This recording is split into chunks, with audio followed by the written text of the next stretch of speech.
Hello friends, welcome to Silverline YouTube channel. பாருங்கள், இந்த தோசை ஆவி பறக்க எப்படி ரெடியாக இருக்குன்னு. இதுக்கு வந்து கிரவுண்ட்நட் சட்னி தான் அரைச்சிருந்தேன். இதுக்கு நல்லா ஆப்டாக இருக்கும். என்னுடைய எல்டர் டாட்டருக்கு இந்த இட்லி மிளகா பொடி அரைச்சிருந்தோம் 10 days பேக். அதை தான் அவங்க கேட்டிருந்தாங்க. அவங்களுக்கு அது ரொம்ப பிடிக்கும். ஸோ அவங்களுக்காக அதை ரெடி பண்ணி கொடுத்துருந்தேன். அண்ட் ஆல்சோ இட்லியும் ஊற்றிருக்கும். அதுக்கு வந்து பார்த்திங்கன்னா ஆனியன் டொமேட்டோ வச்சு ஒரு சட்னியும் நான் அரைச்சிருந்தேன். ஸோ இதில் 2 types of tiffin and idli மிளகா பொடி, ஒரு கிரவுண்ட்நட் சட்னி பண்ணியிருக்கோம். பாருங்கள், இட்லி மிளகா பொடியில் நல்லெண்ணெய் ஊற்றிருக்கேன்.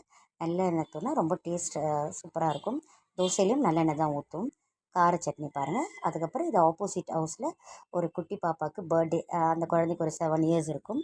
அந்த பாப்பா நம்மளுக்கு பேக்கரியிலேருந்து இந்த கேக்கு, டைரி மில்க் சாக்லேட்லாம் வாங்கி கொடுத்தாங்க. அதுக்கப்புறம் சண்டேனால அவுட்டிங் போவோம். அப்போ பார்த்திங்கன்னா இந்த இந்த ஃப்ளார்லாம் பார்க்கவே அழகாக இருந்துச்சு. அப்புறம் சின்னதாக ஒரு சீஸ் சாண்ட்விட்செலாம் சாப்பிட்டுட்டு அங்கே இருக்கிற மணி பிளான்ட் எல்லாம் ஒரு வீடியோ எடுத்தேன். எனக்கு இந்த பிளான்ட்ஸ், ஃப்ளவர்ஸ், இந்த நேச்சுரல்ஸ்லாம் ரொம்பவே பிடிக்கும். அப்புறமா ஒரு காஃபி குடித்தா தான் நம்மளுக்கு ஓகேவாக இருக்க மாதிரி ஃபீல் ஆச்சு. ஸோ ஒரு ஃபில்டர் காஃபி ஒன்று குடித்தோம். பாருங்கள், அதுவும் நல்லா சூடாக நல்லாவே கொடுத்துருந்தாங்க. அதுக்கப்புறம் பார்த்திங்கன்னா மார்னிங் நான் முருங்கைக்கீரை பருப்பு போட்டு கடையில் பண்ணியிருந்தேன். அந்த தாளித்து கொட்டுறது வந்து இந்த வீடியோவில் நம்மளுக்கு கவர் ஆகலை. ஸோ அதனால் வந்து அது லாஸ்ட்டாக வந்து அதை தாளித்து நம்ம எப்படி பண்ணியிருக்கோன்றதை அப்டேட் பண்ணியிருக்கேன்.